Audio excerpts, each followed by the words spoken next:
শেষ হতে চলেছে অপেক্ষার পালা।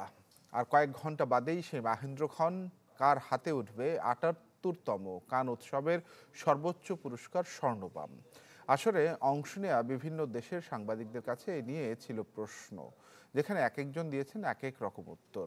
কান থেকে বিস্তারিত জানাচ্ছেন শাহরিন জেবিন।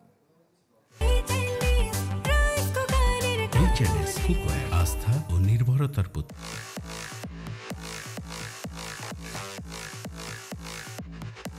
১৩০টি স্বল্পদৈর্ঘ্য আর পূর্ণদৈর্ঘ্য ছবি প্রদর্শনে শেষ হচ্ছে ১২ দিনের আয়োজন। আজ পর্দা নামবে ৭৮তম কান চলচ্চিত্র উৎসবে।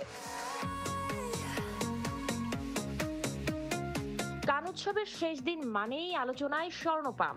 কার হাতে উঠবে আসরের সবচেয়ে সম্মানজনক এই পুরস্কারটি, তা নিয়ে শেষ মুহূর্তে চলছে নানা জল্পনা কল্পনা।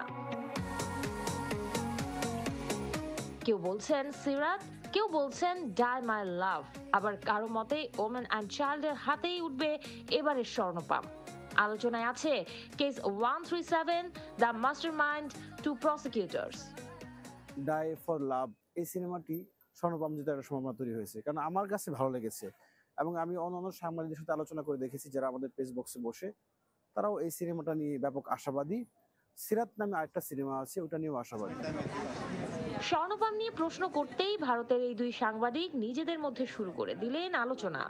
अभी तक जितना फिल्म देखा है हमने, मेरे को सर्गेई लोजनित्सा का फिल्म है टू प्रोसिक्यूटर्स, वो बहुत पसंद आया है, वो मेरा नंबर 1 फिल्म है।